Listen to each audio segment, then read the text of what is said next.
Hello everyone, it is me, Matsimus. I hope you're having a wonderful day and thank you for joining me on this video. So today we are going to talk about a little adventure that I took part in with the Canadian Army Reserve. As you know, I am an artillery gunner in the Canadian Army Reserve and I participate in weekend exercises as a reservist does, and sometimes week-long exercises depending on kind of courses you're on. And this weekend exercise that I was placed on is probably one of the most challenging exercises I've ever been on. And I've been on many exercises in my regular force career with the British Army, and of course now transitioning into the Canadian Army Reserves. I'm getting used to weekend exercises. And normally, honestly, they're not too bad. As an artillery gunner, for the most part, we're kept inside our nice cozy vehicles in a mounted role, tow our guns out. Yes, it's hard work and really hard work when we have to get the guns out and prepare for action and all that good stuff. But when it comes to a dismounted role, it's really not what we do. That's normally the infantry's role or even the armoured or other units out there. And I was given the opportunity to work in the OPFOR, which basically means opposition force or enemy force, for an infantry regiment in our local area. And I must admit, I've never been more shocked in terms of the terrain that we were placed in into taking part in this exercise. It was absolutely amazing. I love to hike and I love the mountains. It's what makes my blood run. Honestly, I really do enjoy being in such a beautiful part of the Canadian countryside, having access to these mountains. But I've also never been more challenged by them in my entire life. I've done some pretty gnarly hikes before, with full pack and all that good stuff. But in terms of a military aspect, in the British Army, I've done the Brecon Beacons. I've done pretty heavy hills in the British Army too. And this weekend, it was just a weekend exercise, was probably the hardest hike / rock march / tab, depending on where you are in the world. Basically a loaded march with a full fighting order or rifle, tack vest, webbing, and full pack that I've ever done in my life. It was very difficult. Now, the reason for this is the terrain we were placed in is basically constant mountain. There is no flat terrain. It was peak after blind summit after blind summit after valley after. It was just insane. Really challenging, a hell of a lot of fun. Really brought myself and the rest of the people that came from my artillery unit that took part in this exercise a lot of bonding. Our sense of humor was never as high as I've ever seen it on an exercise like this. Normally, you always have someone who's complaining or whinging about how hard it is. Not one of the troops in our section that was playing as this opposition force or enemy force complained once. And as you can see by this terrain that we're only kind of scissoring back and forth going downhill with full pack on FFO, it was a challenging day. This is just one day though. This is actually us coming home from the field. We were given a section of 11 troops, I think 12 actually. And we were tasked to play enemy force for the infantry and basically just go give them hell, set up some improvised explosive devices, and go to rendezvous points and sort of set up, liaisons with pretend forces and all this sort of stuff. Really good fun. But in terms of traversing this terrain, my goodness, it was just killer. It was, trying our best to navigate it as just FFO with just our tack vests and our rifles was hard enough. But then put a full pack on your back, going up some of these inclines, and I'm not kidding you, some of these inclines are like walking up a wall. It was really, really, really hard work. It really made me realize how my fitness is not where it should be, and that my age is showing. I am not 22 anymore, running around, thinking I'm the bee's knees at fitness for sure. And it's a bit of a stark reality check to say, Matt, you need to start getting back into fitness. I held my own though. I was able to keep up with the troops. Our entire section actually held their own very, very well. The infantry was shocked when they caught us up later on, because they actually captured a couple of our guys, that we were towing or pulling along a Cabela's, which is a hunting store in Canada, or in North America. We were pulling a Cabela's, or the known brand, hunting cart. It's basically a two-wheel cart that has kind of a platform. We put supplies on it. We had a jerry can on there, a few day sacks, or small packs, some rucksacks and stuff. It was pretty hefty. And the terrain we were pulling that thing up and down, I was astonished that we were doing it as a section. It was really impressive. The bonding we had was incredible. The teamwork, the effort really made me proud of the people that I was coming on exercise with, especially the fact that the troops were so new to the army. They hadn't really been in very long. And it was not one person complained. And it really just reinforced the fact that us Canadians, we don't always get what we want in terms of, the best form of something, whether it be, quad bikes or whatever else that we want to have and all these Gucci bits of kit. But we make do with what we have, and we, you know, traverse this terrain as best we can. As artillery gunners, it's not our bread and butter. It's not what we do. We're not dismounted infantry. We don't climb mountains all day. We're not in mountainous warfare, you know, long-distance patrolling in the mountains. But we took it on full force, and it was so good to see the troops kind of just nailing through it and just running through with no problems. I'm tired, of course. You know, my legs were just burning at some points, and I went into the black a couple of times, which basically means I'm just not focused. My brain's elsewhere. I'm just really hitting a brick wall in terms of my mental and physical energy. I think we all did at some point during the weekend. Comms were very difficult to get. Radio comms was extremely difficult. The way that the terrain housed us, it just wasn't good. Our GPS was also giving us some problems, and it also reminded me very heavily on how to use a freaking map and compass, guys. I cannot stress this enough, and I've always relied upon my compass. Don't rely upon your GPS, okay? GPSs can really cause you some problems, especially in that kind of terrain. Get your compass out and focus on true map and compass orienteering skills. It's going to fail you no end. It's just the best way to go. And at the end of the day, we learned a strong lesson that weekend in terms of the way we're going to actually navigate somewhere. Use your compass, folks. Get a bearing and use it, please. And also water consumption. We really had to start realizing that, you know, we don't have continuous supply of water like we would on the vehicles in the artillery and the gun line from the CQ or the BQMS.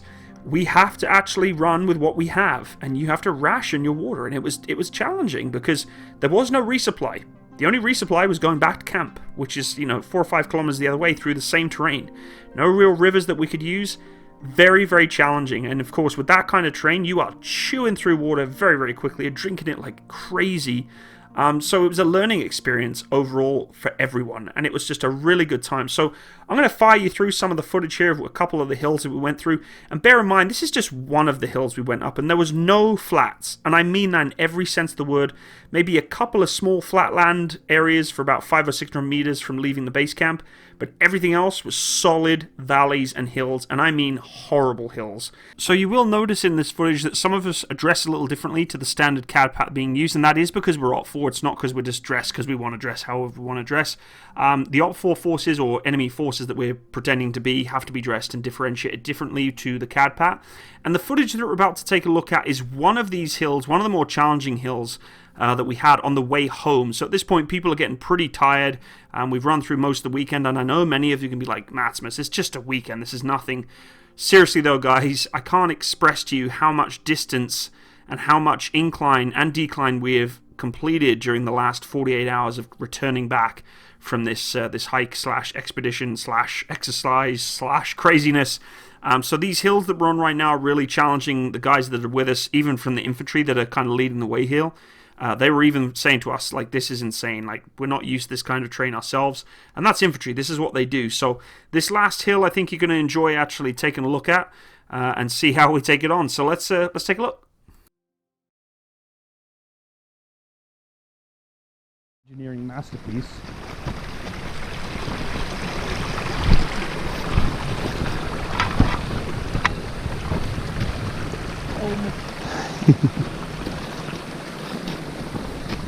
Just keep walking, just keep walking.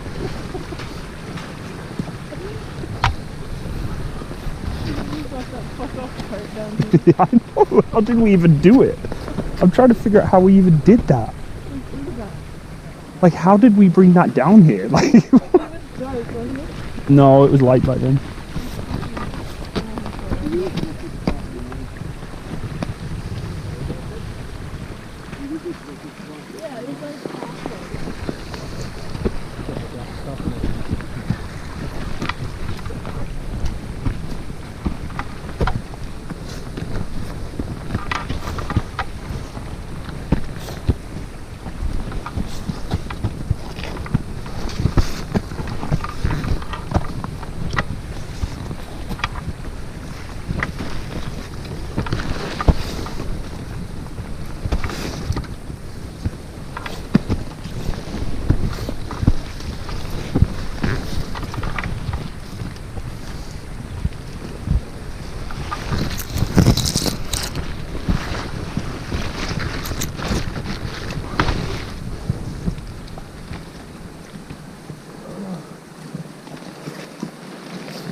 going? Right.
So at this point, we actually decided to take a bit of a rest, just to the fact that there's no point pushing on and as hard as fast as possible, because you're just going to burn yourself out, especially for some of the members that are having a hard time.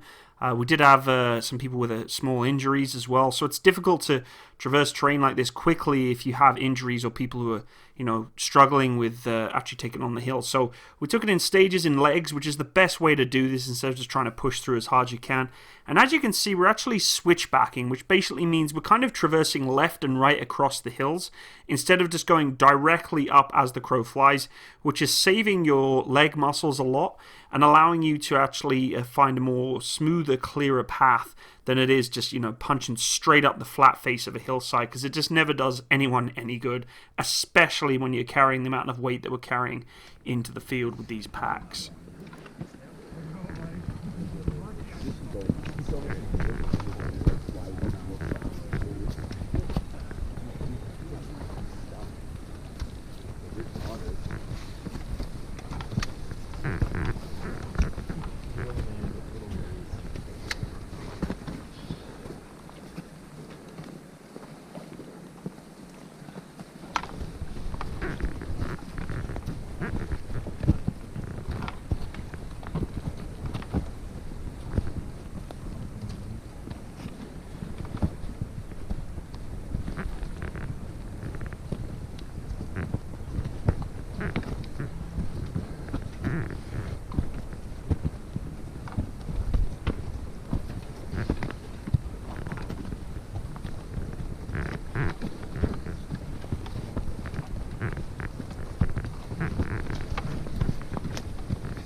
You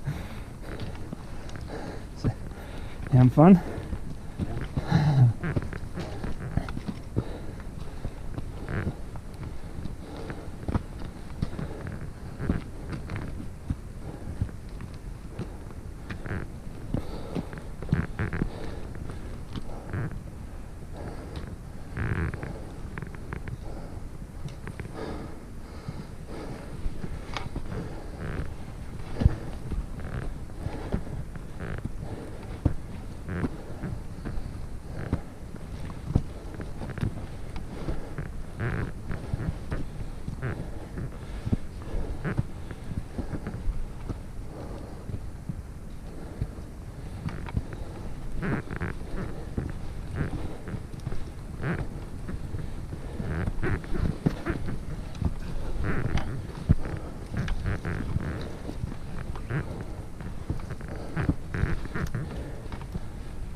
Pause at the top.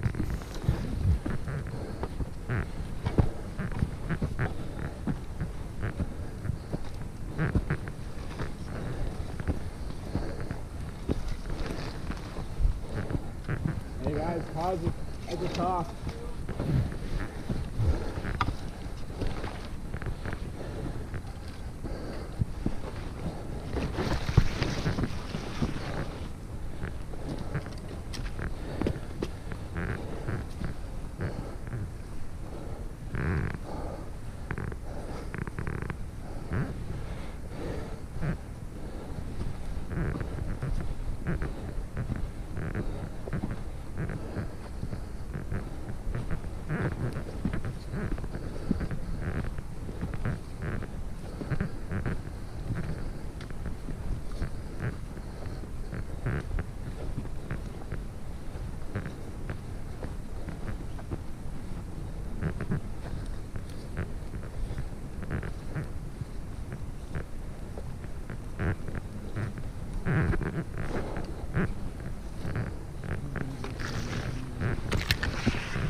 Whew.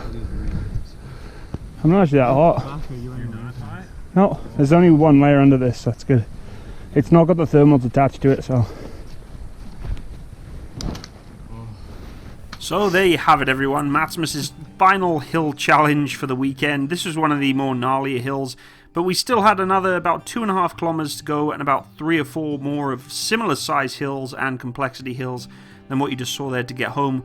With a full pack on your back, I can tell you this much, it really is challenging. You know, as I said, I have done a lot of hill height exercises before with full pack and fighting order, but this really took the biscuit, and I was really a little underprepared for it. I was not expecting to go into this terrain, so I maybe overpacked a little bit more of my rock than I should have. If I'd have known this is the terrain I was going into, I would have gone a lot more light infantry style roll, a little bit more lean in terms of things I would have put inside there. I was initially told it's going to be a 3.7 kilometer K, you know, hike, which isn't too bad. But of course, things change when it goes to a vertical 3.7 kilometers than it is horizontal as the crow flies, flat terrain. So, lesson learned for me in the future: recce the area on a map if I can before going out onto the route that's been planned for me, and adjust my kit accordingly. Anyway, folks, I hope you enjoyed today's footage. A little long-winded, but it's nice to look at a bit of the Canadian countryside. If you did enjoy, make sure you hit the bell button by the subscribe button to be notified of any upcoming videos, and check out my links in the description box below if any support you wish to give the channel. All the best. Bye-bye.